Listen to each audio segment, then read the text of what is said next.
दिनै जोङो बाक्सा जिल्ला दुलाराय बर' फरायसा आफादनिफ्राय जोंनि बानजाय आफादखौ लानानै दिनै जोङो प्रेस मिट खालामदों।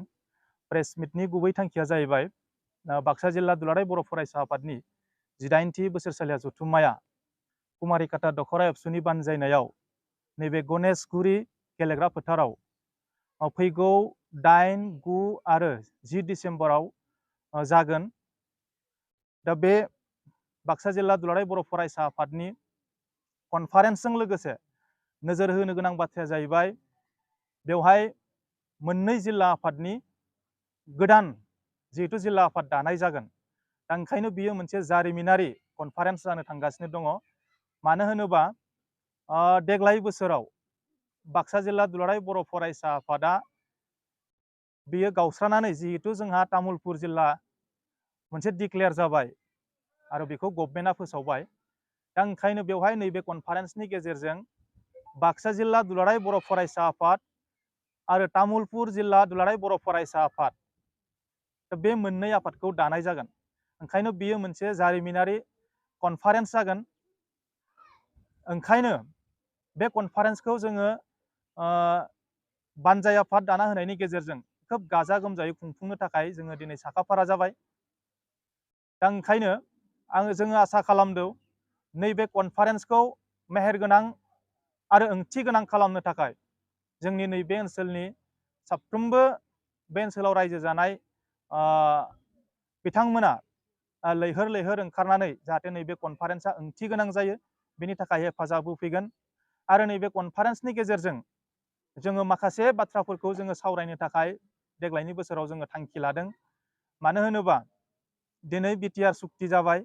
बे बिटिआर सुक्तिनि गेजेरावबो जोंनि गेजेराव माखासे समस्याफोरा हयथ' दंबावो आरो नैबे समस्याफोरखौ लानानै जोङो जोंनि थान्दै हलाव माखासे बाथ्राखौ जोङो सावरायगोन। आरो बे थान्दै मेलावनो दुलाराय बर' फरायसा आफादनि नायसंगिरि बिथांमोन बाहागो लानायनि गेजेरजों मोननै जिल्ला आफादखौ जोङो नैबे कनफारेन्सआवनो दाफुंनानै होनाय जागोन। आरो बै दिनखालिनिफ्रायनो बाक्सा जिल्ला दुलाराय बर' फरायसा आफाद आरो तामुलपुर जिल्ला दुलाराय बर' फरायसा आफाद बे मोननै आफादखौ जों दानाय जागोन। ओंखायनो देग्लायनि बे कनफारेन्सआ जोंनि गेजेराव जा मोनसे गोसो होथावना दा बेयो मोनसे कनफारेन्स जानो थांगासिनो दङ। ओंखायनो जोङो आसा खालामदो बे कनफारेन्सखौ मेहेरगोनां खालामनो थाखाय बा ओंथि गोनां खालामनो थाखाय जोंनि साफ्रोमबो गेदेमा बिथांमोना जोंखौ हेफाजाब होगोन। आरो लोगोसे नैबे कनफारेन्सआव जिखिनि जाहाथे सावरायलायनो गोनां नैबे सावरायलायनो गोनाङाव नैबे ओनसोलनि साफ्रोमबो रायजो राजा बिथांमोना गोसो गुदुङै ओंखारबोनानै खामानिखौ बयबो मावगोन। आरो बेबायदिनो नैबे कनफारेन्सआ खोब मेहेरगोनां जागोन। आङो बेखौ आंनि फारसेनिफ्राय बुंनाय जाबाय। जोंहा आरसिनि दैदेनगिरि बिथांमोनबो दङ। बिथांमोनाबो बुंगोन बे कनफारेन्सखौ मोजाङै मोजां खुंफुंलांनो थाखाय मोनसे मजबुत जोङो आरसि दानानै लानाय जाबाय। ओंखायनो बिथांमोननि दैदेननायाव आथिखालाव नैबे कनफारेन्सखौ मोगथां महर होनो थाखाय बिथांमोना आथिखालाव खामानि मावगासिनो दङ। दा बिथांमोनाबो दान्दिसे समनि उनाव बुंगोन बिथांमोना माबायदि खामानि मावगासिनो दङ नैबे कनफारेन्सखौ जाफुंहोनो थाखाय। बेखिनिखौ आंनि फारसेनिफ्राय आं बुंनाय जाबाय। फैगौ डिसेम्बर दाननि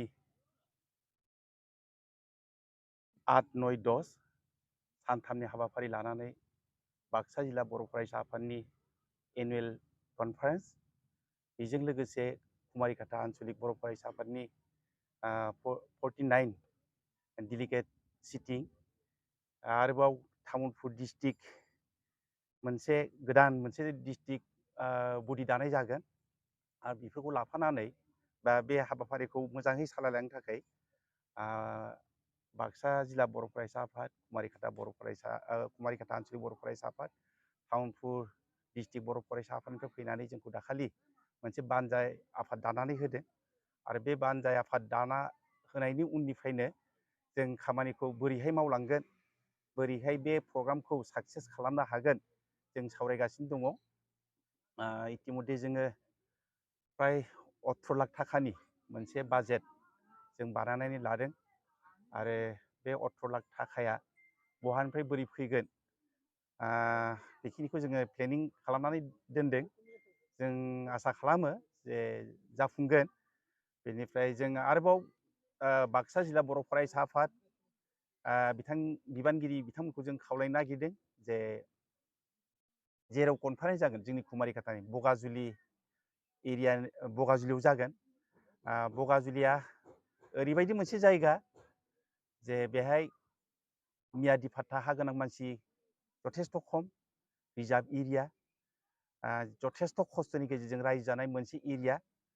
अब्लाबो बेहाय जिहेतुके बर' मानसिफोरानो दंजोबो, बर'नि साननाय हनाय, बर'नि जायखिजाया मोजां माने खामानिखौ बिथांमोना लुबैयो आरो बिदिनो रायजो राजाजों सावरायनायनि गेजेरजों बे कनफारेन्सखौ गाजा गोमजायै खुंनायनि खोथाखौ थि खालामनाय जायो आरोखि। आसा खालामो बे कनफारेन्सआ मोजाङैनो जागोन आरो बेहाय बगाजुलिनि गासै रायजो राजाया बेहाय मदद खालामगोन। लोगोसे जों कुमारिघाटा आनसलिकनि जेसेबां बर' दङ जों बेहाय जुरित' खालामफागोन।